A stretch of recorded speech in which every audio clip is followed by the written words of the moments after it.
अस्सलाम वालेकुम स्टूडेंट्स, उम्मीद आप सब खैरियत से होंगे। हमारा आज का जो लेक्चर है ये बहुत ही इंपॉर्टेंट है सी लॉ एस्पिरेंट्स के लिए। आज के इस लेक्चर के अंदर हम सी लॉ की बेसिक इन्फॉर्मेशन डिस्कस करेंगे और आज से हम जो है सी लॉ का नया कोर्स अनाउंस करने जा रहे हैं। जैसे कि आप सबको पता है कि सी लॉ का पोर्टल ओपन हो चुका है HEC की वेबसाइट पर। अब इसका जो टेस्ट है वो कंडक्ट कब होने जा रहा है? डेफिनेट सी बात है, इसका जो टेस्ट है वो नवंबर में कंडक्ट होने जा रहा है। अगर हम इसके सिलेबस की बात करें कि सी लॉ का सिलेबस क्या है और सी लॉ के सिलेबस में और लॉ गेट के सिलेबस में क्या बेसिक डिफरेंस है, तो आप सबको इतना तो पता ही होगा कि सी लॉ में और लॉ गेट का जो सिलेबस है इसमें सिर्फ और सिर्फ 20% जो आपका सिलेबस है ये डिफरेंस है।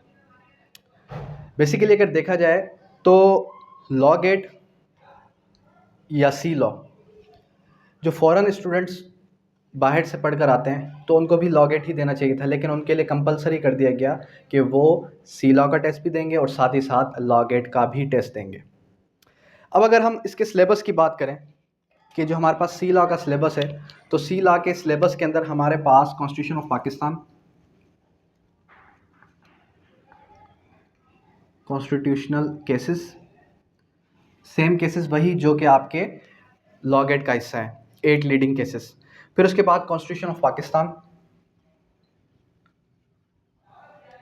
और कॉन्स्टिट्यूशन ऑफ पाकिस्तान का भी वही सिलेबस जो कि आपका लॉ गेट का पार्ट है, यानी चैप्टर 1 सेक्शन आर्टिकल 1 से लेके 40 तक, फिर आर्टिकल 59 से लेके 89, 50 से लेके 89 तक, और फिर जुडिकाटर का जो चैप्टर है वो, यानी कि 3 चैप्टर वही सेम।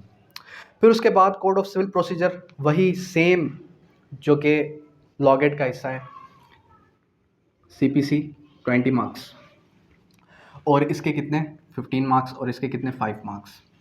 फिर उसके बाद स्पेसिफिक रिलीफ एक्ट, इसके कितने 20 मार्क्स। QSO, इसके कितने 20 मार्क्स। और QSO के बाद फिर आ जाता है आपका PPC और CRPC, PPC के 10 मार्क्स और CRPC के भी 10 मार्क्स।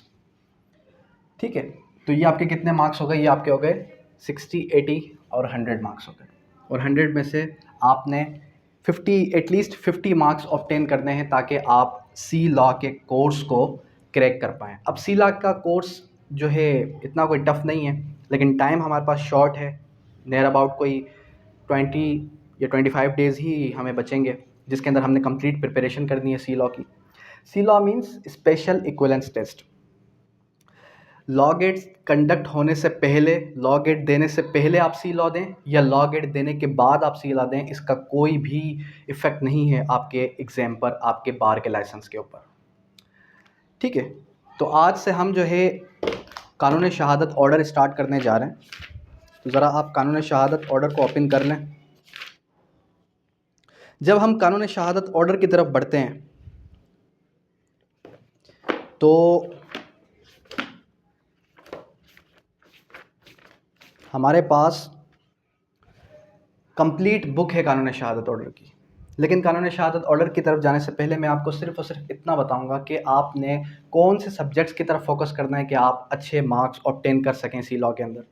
तो देखें, हमारे पास 3 से 4 सब्जेक्ट ऐसे हैं जिनके मार्क्स की वेटेज ज़्यादा है, CPC, specific relief act, QSO और उसके बाद कॉन्स्टिट्यूशन ऑफ पाकिस्तान।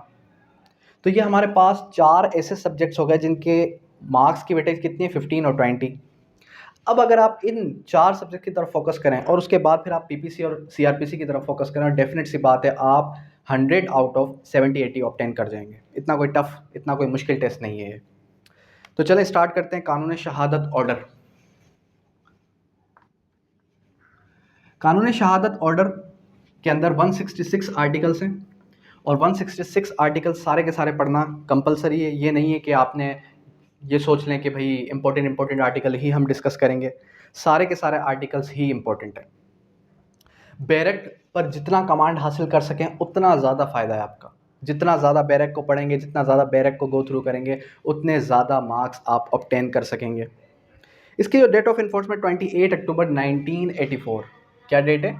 28 अक्टूबर 1984 इसकी डेट याद रख लें। सेकेंडली फिर आपने ये याद रखना है कि ये रिपील कब हुआ, किससे हुआ। 1972 लॉ ऑफ एविडेंस था हमारे पास, इंडियन लॉ ऑफ एविडेंस, जिससे कानून शहादत ऑर्डर रिपील हो जाता है। इसका बेसिक पर्पस क्या था कि कानून शहादत ऑर्डर जो है इंट्रोड्यूस करा सके इस्लामिक इंजंक्शंस को। किसको इंट्रोड्यूस करा सके? इस्लामिक इंजंक्शंस को इंट्रोड्यूस करा सके पाकिस्तान के अंदर।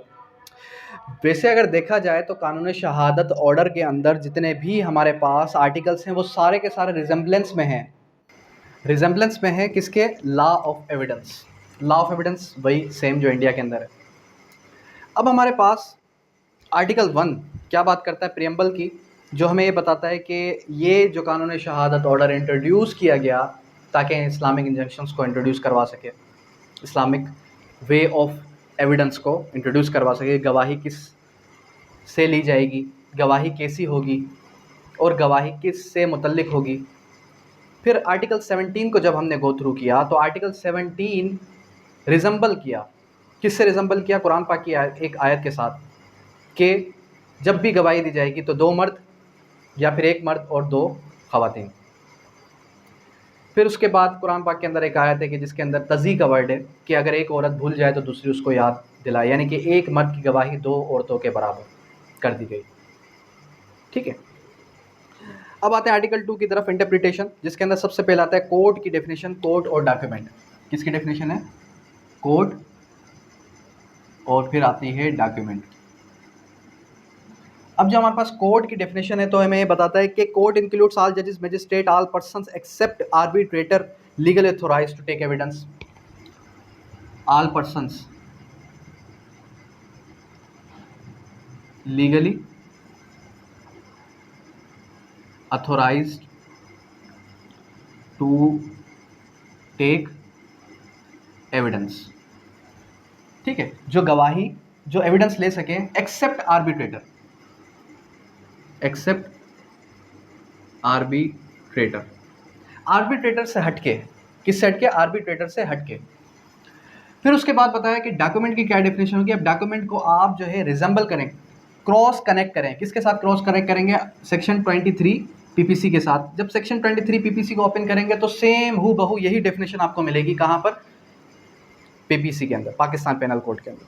अब वो क्या बताती है कि any matter expressed letter, mark or figures, any letter express letter, mark or figure, जिसके अंदर कोई भी बात लिखी है, तहरीरी बात लिखी है, कोई दीवार है या कोई भी चीज़ है, कोई बॉक्स है, कोई जो है दरख्त है, तो वो क्या है? वो आपका डॉक्यूमेंट है। फिर फर्दर आते हैं किसकी तरफ? एविडेंस।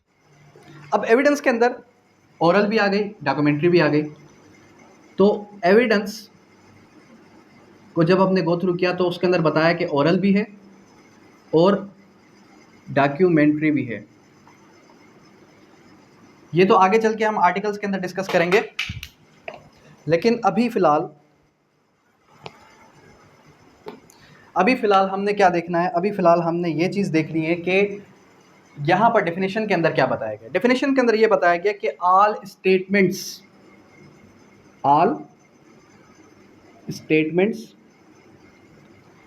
और यहाँ पर बताया गया कि ऑल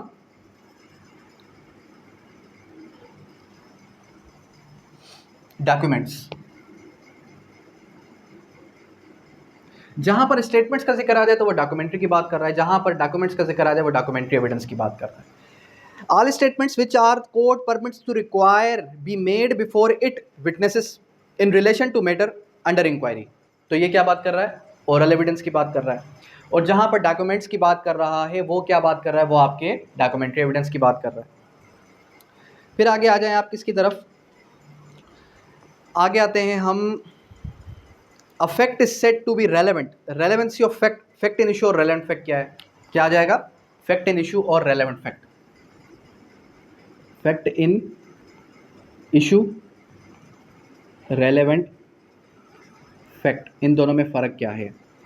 देखें, फैक्ट इन इशू असल वकुआ, फैक्ट इन इशू असल वजह, जिसकी वजह से आप कोर्ट में आए, असल जो अक्रंस हुई, जो ट्रांजैक्शन हुई, उसको हम कहते हैं fact in issue. Relevant fact क्या है? Relevant fact those facts which are connected with the fact in issue, those facts which are connected, cross connected, interconnected, which are connected with fact in issue, that would be called relevant facts. किस तरीके से, अब इसकी definition को अगर हम देखें तो क्या बताता है हमें, a fact is said to be relevant to another when it is connected any way referred to provision of QSO, तो उसको हम क्या कहेंगे, रेलेवेंट फैक्ट कहेंगे। फिर उसके बाद फैक्ट के बारे में बताया कि फैक्ट आखिर क्या है, हकीकत क्या है, क्या बताया फैक्ट, कि आखिर फैक्ट होता क्या है। फैक्ट मतलब कि anything perceived by the senses, anything state of thing, relation of thing which can be perceived by the senses. कोई भी हकीकत एक शख्स से वो देख नहीं सकता लेकिन महसूस कर सकता है। वो ये कहे कि यहाँ पर कोई शख्स आया था, उस शख्स का आना, उस शख्स का यहाँ से जाना, मैं महसूस किया मैंने कि कोई शख्स यहाँ पर आया था और उसने गुची फ्लोरा या उसने जो है सुल्तान जो है इतर लगाई हुई थी, कोई भी किसी किस्म की।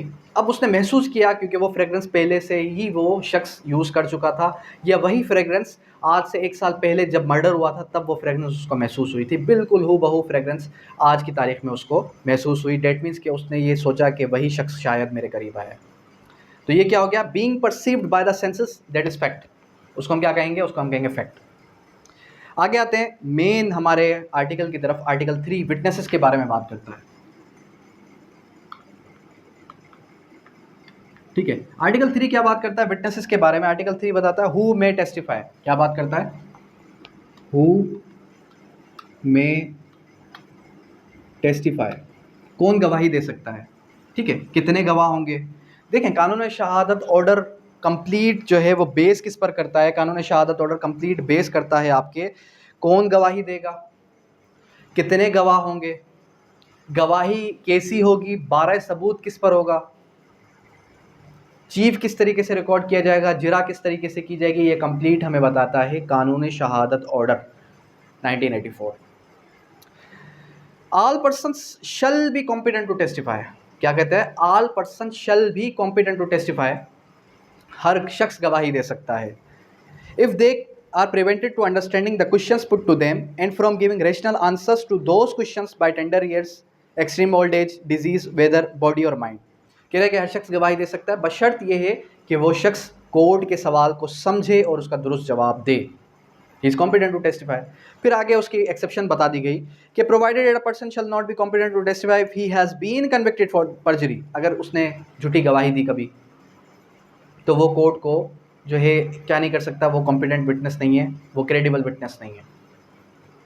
आगे फिर ये बताया कि अगर कोई शख्स झूठी गवाही दे और फिर आगे चल के रिपेंडेड हिज और मेंडेड हिज वेज, अपने रास्ते पर दोबारा से आ जाए, पशेमान हो जाए, उसको पछतावा हो जाए, तो फिर क्या होगा, फिर वो शख्स गवाही दे सकता है, वो शख्स गवाही दे सकता है। ठीक है, इसी तरीके से the court shell determine the competence of witness in according with the qualification of Quran and सुन्ना। यानी आर्टिकल 3 ने क्या बता दिया कि कुरान और सुन्ना के मुताबिक किसी भी शख्स की गवाही दी जाएगी। Qualification as per Quran and सुन्ना। फिर आते हैं किसकी तरफ, प्रिविलेज कम्युनिकेशन, प्रोटेक्टेड कम्युनिकेशन क्या होती है, प्रोटेक्टेड कम्युनिकेशन क्या है। आर्टिकल 4 से लेके 14 तक प्रोटेक्टेड कम्युनिकेशन के बारे में डिस्कस करता है। सबसे पहले आता है मैजिस्ट्रेट एंड जजेस, जजेस एंड मैजिस्ट्रेट। फिर उसके बाद क्या आता है, उसके बाद आता है कम्युनिकेशन ड्यूरिंग मैरिज। ठीक है, पहले हम वन लाइनर इसको लिख लेते हैं, फिर उसके बाद हम इसको भी डिस्कस करते हैं। फिर आता है अफेयर्स ऑफ स्टेट,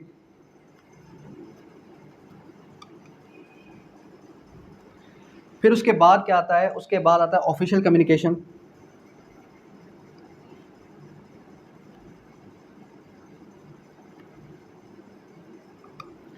और फिर उसके बाद आ जाएगा information as to commission of offence,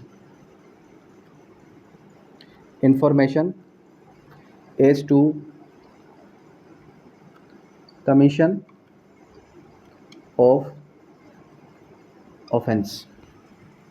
और फिर आ जाएगा आपका प्रोफेशनल कम्युनिकेशन,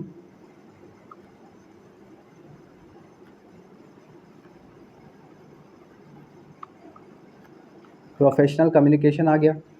और प्रोफेशनल कम्युनिकेशन के बाद फिर आ जाएगा आपका